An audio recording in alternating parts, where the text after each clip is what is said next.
You gave me a standard. I said Christianity did it first. And then you said the difference was that you could stop the suffering now in Buddhism. I don't mean now, as in like right now, physically now, but I'm more so as in a sense of like you can stop it now while on Earth. Like you can change that. You don't have to continue to be suffering. Every Define person will feel suffering. pain. Suffering is negative feelings or negative thoughts. So I'm going to roundhouse kick this Buddhist in the head, and he's going to have good feelings? Yes, of You're course. Hello, how are you? Hello, how are you? And just real quick, how old are you?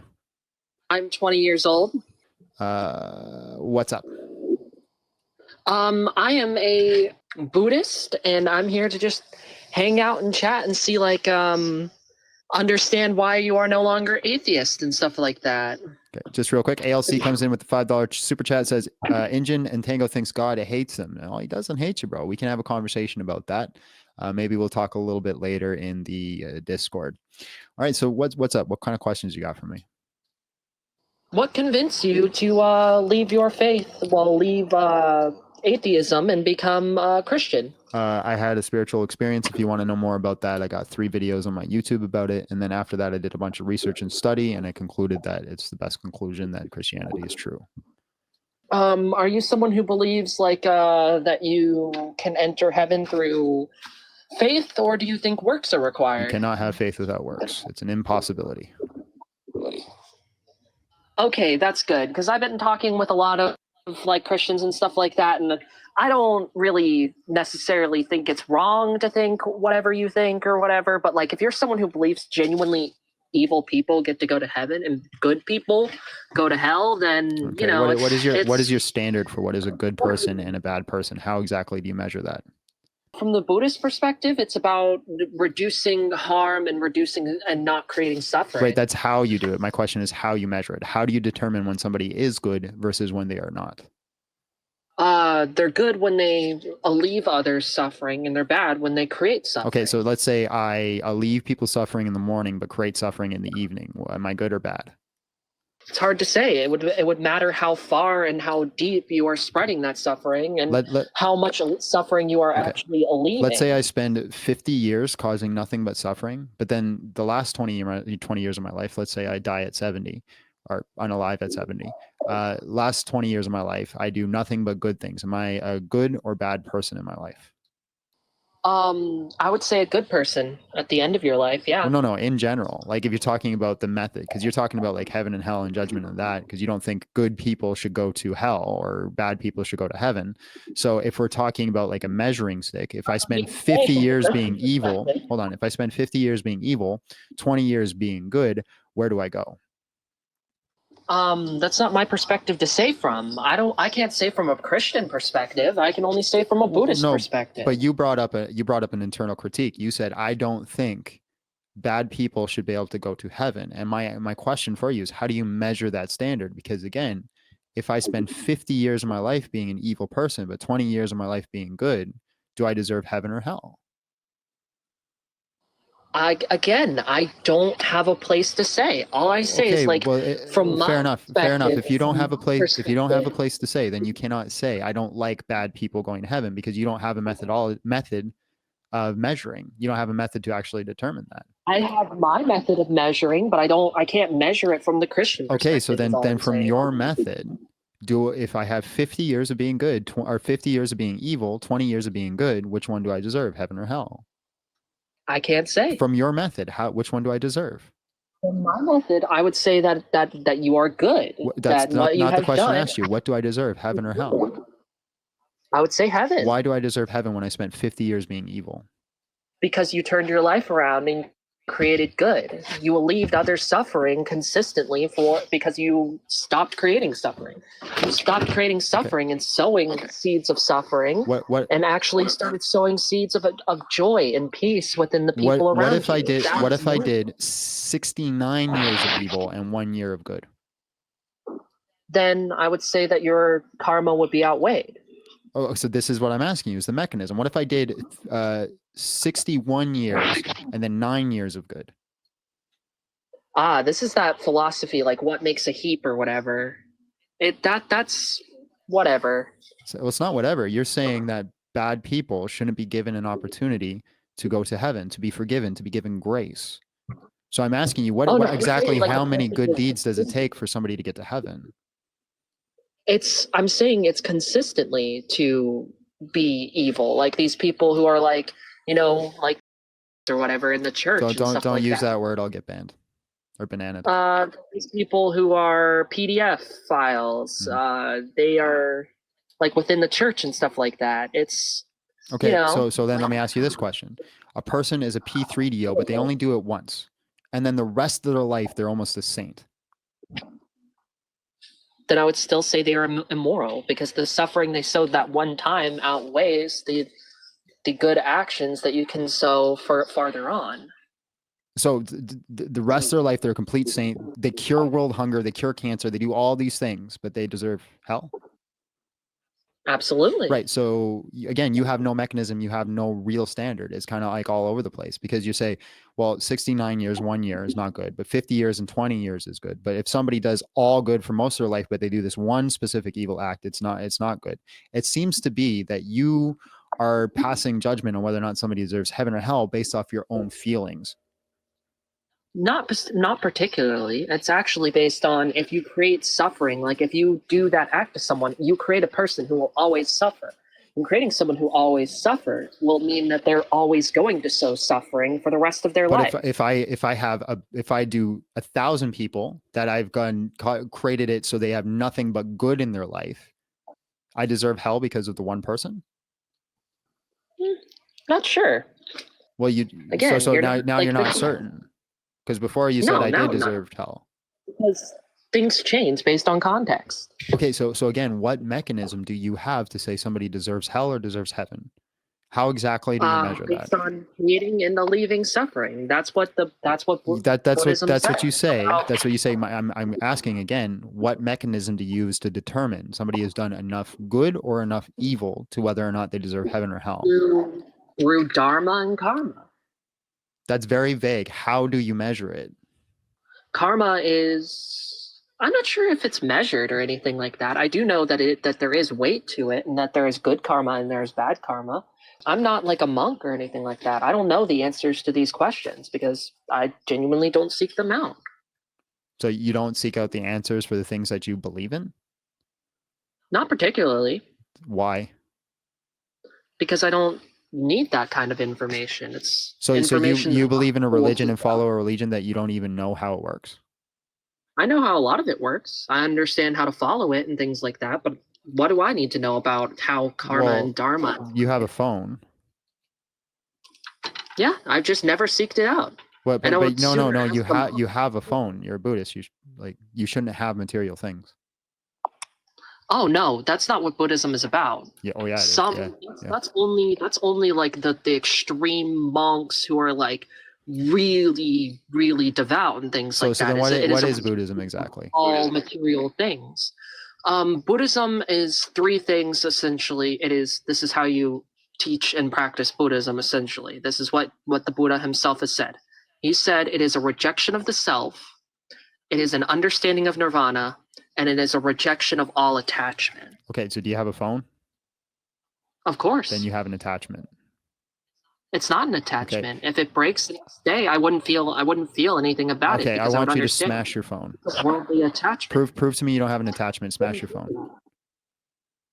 Mm-mm. Why not? I have no necessity to. There's no reason to do anything like that. To prove you don't have an attachment. It wouldn't be proving I don't have an attachment. It would. It would prove to me you're not attached to your phone. It would be like saying you don't know this person, go kill them or something. How does that logically follow? It would be more like for example, saying, "Hey, you don't know this person, or you do know this person, but like, yeah, if you don't care about them, why can't you just kill them?" That does not logically follow. That's not analogous to what I was saying. You are claiming you have no earthly attachments because that's the Buddhist method. Show me you don't have earthly attachments. Destroy something you're attached to. I'm not attached to it. Okay, then destroy it. Why would I destroy it? To show me you're not attached to it. I can practice non-attachment while still, using and having items. It doesn't mean that I have an attachment if I want to consistently use something. If it breaks tomorrow, oh well. I understand that that's just Will you what go get happened. another one? Of course. Well, then you have an attachment. I don't have an attachment because I don't feel suffering when it leaves. I Well, but you're understand gonna that go it get is. another one. Yeah, of course. So Because then it you allows have me an to attachment. It's not to it that allows me specific to- phone. It's to phones. You have an attachment to phones. No, I could be without a Okay, then phone. be without one. I've gone weeks without a phone. I've gone months Go without a forever phone. without one. Like I have no if reason you're to. truly a Buddhist and It's about waiting. if you're No, truly a no, Buddhist and you understand. truly want to hold to this, because like I said, you told me I was wrong in saying this, and then you gave me the 3 standards. I said Buddhists are not allowed to have it be attached to anything, and you said they shouldn't be attached to anything, but you also said I was wrong, right? You have attachments to things. It's also kind of like you can enjoy things and appreciate things in people as well. If you spend time with a person and you enjoy being around that person, you can still want to spend time around them while not being attached. It's the same for That's what physical it items. define attachment. You can enjoy. Define attachment. Attachment is just saying the thing has a self and is not permanent. Well, is permanent rather than non-permanent. Well, then nobody has attachments if that's what it is. By definition, no one has attachments because everybody on earth realizes nothing is permanent. A lot of people get attached to things and say, hey, I think this phone is going to be in my life forever. That's just kind of like what people think. They know for a fact eventually it's going to end. Hold on. Everybody in the chat, hold on. We got 200 people here. We got 400 people watching right now. Do you guys think you are going to have something, anything, forever? Outside of Christ, outside of religious context. People hold on. I want to see what the chat says. Hold on. I want to see what the chat says. It is a misunderstanding. Can you please hold on? You are fundamentally misunderstanding. I'm going to remove you if you don't hold on. I'm just going to leave because this will bear no fruit. That's a Christian saying. There's no point. Okay, so everybody says no. So if your definition of attachment is unconscious thought, it is an unconscious thought that people associate themselves. If it's unconscious thought, how do you know they have it? To remove attachment, you have to be aware of those kinds of thoughts. If it's an unconscious, excuse me. If it's an unconscious thought, how do you know they have it?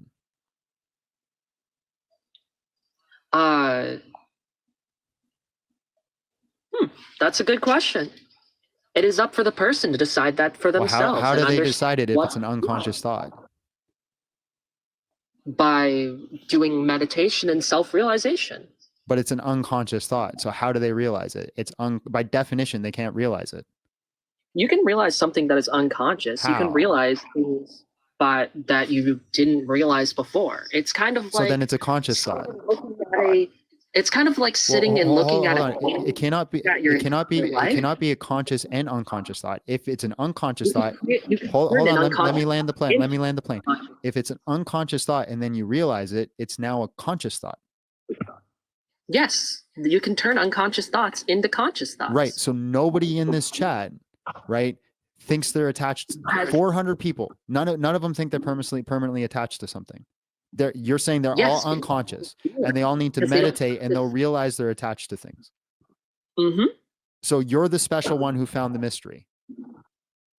I'm not special. It wasn't me who found it. It was the Buddha. He sat under the Bodhi tree. But you're one out of 400 people that figured it out. Well, not 400, 200. No, there's 200 in this chat. I have 2 chats open. Really? That's fascinating. I'm sure there are a lot of people who probably realized it and just said no, just to continue along. Okay. A lot of people have attachments to society, and companionship and things like that. All right, so I'm going to be honest. I think this sounds nonsensical. I don't think it has any coherent structure. I don't think it actually has any methods to be measured. Or you misunderstand it, my friend, because you are not enlightened. Okay, so, you have no. Okay, so how exactly do I become enlightened? Through meditation. I meditate. And practicing the noble eightfold path. I meditate. You don't meditate. I do meditate. And not in the Buddhist sense, I'd imagine. So what's the difference between Buddhist meditation and Christian meditation? Buddhist meditation is seeing and understanding things. It is about understanding the self and understanding its non-existence and where it comes from. So I need to presuppose Buddhism is true to learn Buddhism? Not necessarily. Okay, so then how do I come to this enlightenment if I'm not convinced of it already? You're telling me I have to believe it to believe it. I don't believe it. You would have to sit and realize, hey, I am suffering. That's the first thing you'd have to realize. I realized that a long time ago. Okay, then you understand that your suffering is temporary, correct? I also realized that a long time ago. You're giving me the Christian language here, because that's Christian 101. Oh no, that's Buddhist 101. Christianity came before Buddhism. No, it didn't. Yes, it did. The Buddha lived hundreds of years before Jesus himself. So when did Buddha exist? I believe it is 600 AD. Well, not AD, BC. Okay. He lived 600 BC, and his writings were put down in 61. Phenomenal. How old is our religion? 2,000 years old? No. I'd imagine it started with Jesus Christ because it's called Christianity. No, that's what we became when Jesus came around. What was it before that? It was Judaism. Right. So it's 6,000 years old. Right. We go back to Genesis. So who came first? I would imagine you're God. Right. So our teachings from the beginning, Genesis 1, right? We're in paradise. Yeah, but then you have to presuppose that your religion is true and what you are saying. That's not what I'm arguing. I'm not saying you have to No, you're not. Please listen to what I'm saying. Please listen to what I'm saying. That's not what I'm saying. I'm not saying you need to presuppose it by any means. I'm not even saying you have to say it's true. I'm refuting your argument. That's what I am doing. By saying your argument is true. No, I'm not. I'm not saying it's true. If you shut up and listen, I'll explain. So, I'd love to. Genesis 1, right, talks about how we live in like this perfect creation, we fall from creation, and one day we're going to return back to the perfect creation. So you were saying for me to be a Buddhist, I have to realize I am in suffering and then realize that that is temporary. Well, I say, how does that lead me to Buddhism when Christianity said it first? It isn't just that, however. Christianity doesn't say that you can remove the suffering while here. It says that suffering is inherently tied to who you are as a person. So if I roundhouse kick you in the jaw, is that going to cause you suffering? Of course it is. Well, does that have anything to do with your realization of suffering? Of course it does. So if I can I roundhouse kick you in the jaw where it never causes you suffering? Yes. Can you show me the monk that will let me do that and they won't suffer? I can't name anyone. Okay, so I don't think that's true. But I would imagine an actual Buddha would say, hey, pain is something that is temporary. Even if you hit me in the jaw, like if you roundhouse kick me in the jaw, yes, I'd feel pain. Right, you said we could stop suffering now. Temporary thing. You said that pain is a temporary thing. That's what it's about, is realizing. You said we could stop suffering now. And you can just move on from them. You don't realize that these things are suffering. I'm not listening to you. You said these things are not suffering. You said we place suffering upon them. Are you just steamrolling? You said you could stop suffering now. That's what you said. You said that is the teaching of Buddhism. You said the difference that separates Buddhism and Christianity is Christianity says it will suffering. Please let me finish. You said I didn't say right now. I didn't say you could instantly decide to stop suffering. Okay, so then why is Buddhism true? Long process. Then why is Buddhism true? It says that you're not actually listening to the questions I'm asking you. I'm going to move on to the next person. Why is Buddhism true? Yes. I can explain that. Okay, so just let's clarify real quick, right? You gave me a standard. I said Christianity did it first, and then you said the difference was that you could stop the suffering now in Buddhism, and I showed you how that doesn't work. So, go ahead, show me how Buddhism is true. I don't mean now, as in like right now, physically now, but I'm more so as in a sense of like you can stop it now while on Earth. Like you can change that. You can stop suffering. You don't have to continue to be suffering. So if I roundhouse kick you in the jaw, are you going to suffer? Me personally, yes, because I would. If I roundhouse kick any Buddhist in the jaw, are they going to suffer? I wouldn't say so. Okay, I will leave Christianity if you can show me a Buddhist that I can roundhouse kick in the jaw and doesn't hurt them. pain is a physical thing, but it's about assigning suffering to it. Every Define person will feel suffering. pain. Suffering is negative feelings or negative thoughts. So I'm gonna roundhouse kick this Buddhist in the head, and he's gonna have good feelings. Yes, of You're course. lying. Because it understands that this is a temporary thing or a creation. All right. I gotta move on. I appreciate your time. God bless. Have yourself a great night. You are running away from the conversation. Goodbye. What am I running from? What exactly am I You are running? running. What is the? Hold on. I tell you what. If everybody, this is what happens when they realize they've hit a goalpost. I'll let you stay if you stop talking for a second. I'm gonna let you stay if you stop talking, but if you keep talking over me, I'm gonna kick you. All right. You start talking over me all the time. Do you want to stay or do you want to go? It is up to you. Okay, you got to stop talking and I'll let you stay. I'm going to say something and I'm going to let you go. So everybody always says when they cannot back up their worldview, and I'm like, okay, I need to move on because we're just hitting a wall, that I'm just running. So I'm going to give you the opportunity. I'm not going to speak for however long you need. You can give your worldview. And at the end of that, if I'm not convinced, I'm going to move on and we'll see if I'm running. Sound good? Yeah, that sounds fine. Go for it. However long you need, convince all of us of Buddhism, convince us that it's true. You can cook. I will give you the basic Buddhist understanding. Buddhism says I asked you to convince us that it's true. Can you do that? Not the understanding of Buddhism, not what you believe. Convince us it's true. Now I'll stop. The understanding is how you see it is true.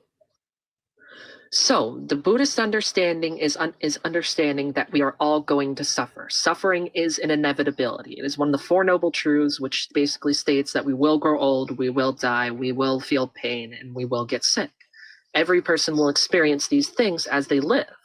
These are the Four Noble Truths, and these things are assigned to suffering. These people create suffering based on these experiences. Buddhism says that all of these experiences don't have to be considered suffering.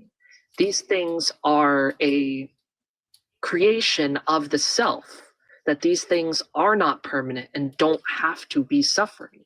And you can remove suffering by saying, hey, I don't want to feel suffering anymore. I don't want to assign suffering to these things, and see that suffering comes from the self. Okay, I'm gonna pause you because you're not actually giving us a reason why it's true. You're just telling us what you believe. So I'm just cutting you off to actually redirect you to the question I asked. Give me a reason why it's true, not what it is. Because you could say that's what you believe, and I just say, okay, I don't believe that's true. Why is it true? Because if you understand where something comes from and refuse to indulge in it, you would no longer experience it. If you That's go just what and you believe again. How do you know it's true? What I believe. It is the origin. Okay, I appreciate your time. You haven't proved anything. God bless. Have yourself where the water. Congratulations, you made it to the end of the video. If you want to watch more, you can click one of these and you can keep watching.